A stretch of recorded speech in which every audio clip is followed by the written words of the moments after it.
I would have been out here a little bit sooner, but they gave me the wrong dressing room, and I couldn't find any place to put my stuff. And I don't know how you are, but I need a place to put my stuff. So that's what I've been doing back there, just trying to find a place for my stuff. You know how important that is. That's the whole meaning of life, isn't it? Trying to find a place for your stuff. That's all your house is. Your house is just a place for your stuff. If you didn't have so much goddamn stuff, you wouldn't need a house. You could just walk around all the time. That's all your house is. It's a pile of stuff with a cover on it. You see that when you take off in an airplane and you look down and you see everybody's got a little pile of stuff. Everybody's got their own pile of stuff. And when you leave your stuff, you gotta lock it up. Wouldn't want somebody to come by and take some of your stuff. They always take the good stuff. They don't bother with that crap you're saving. Ain't nobody interested in your 4th grade arithmetic papers. They're looking for the good stuff. That's all your house is. It's a place to keep your stuff while you go out and get more stuff. Now, sometimes you've got to move. You got to get a bigger house. Why? Too much stuff. You've got to move all your stuff. And maybe put some of your stuff in storage. Now imagine that. There's a whole industry based on keeping an eye on your stuff. Enough about your stuff. Let's talk about other people's stuff. Did you ever notice when you go to somebody else's house, you never quite feel 100% at home? You know why? No room for your stuff. Somebody else's stuff is all over the place. And what awful stuff it is. Where did they get this stuff?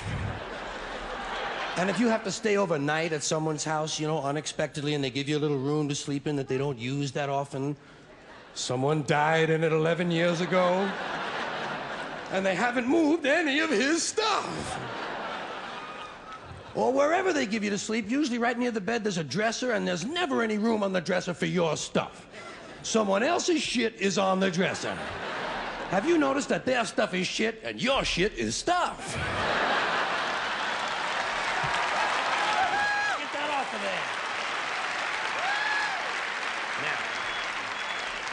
Now, sometimes you go on vacation, you gotta bring some of your stuff with you. You can't bring all your stuff. Just the stuff you really like. The stuff that fits you well that month.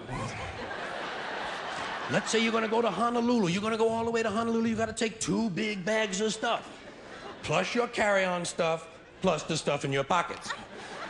You get all the way to Honolulu and you get in your hotel room and you start to put away your stuff. That's the first thing you do in a hotel room is put away your stuff. I'll put some stuff in here, put some stuff down there. Here's another place for some stuff here. I'll put some stuff over there. You put your stuff over there. I'm putting my stuff over here. Here's another place for some stuff. Hey, we got more places than we've got stuff. We're gonna have to buy more stuff.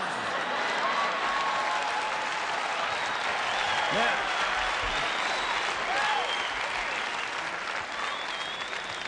and you put all your stuff away, and you know that you're thousands of miles from home, and you don't quite feel at ease, but you know that you must be okay because you do have some of your stuff with you.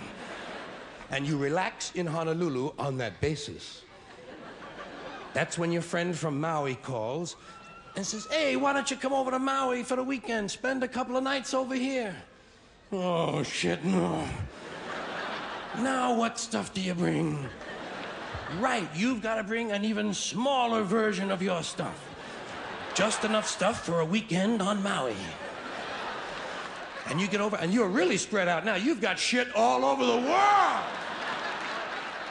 You've got stuff at home, stuff in storage, stuff in Honolulu, stuff in Maui, stuff in your pockets. Supply lines are getting longer and harder to maintain.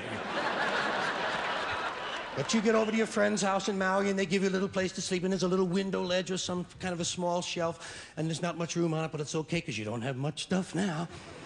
And you put what stuff you do have up there. You put your imported French toenail clippers, your odor readers with the 45-day guarantee, your cinnamon-flavored dental floss, and your Afrin 12-hour decongestant nasal spray. And even though you're a long way from home, you know that you must be okay because you do have your Afrin 12-hour decongestant nasal spray. And you relax in Maui on that basis. That's when your friend says, hey, I think tonight we'll go over the other side of the island, stay at my friend's house overnight. Oh, shit, no. No! What do you bring? Now you just bring the things you know you're gonna need. Money, keys, comb, wallet, lighter, hanky, pen, cigarettes, contraceptives, Vaseline, whips, chains, whistles, dildos, and a book.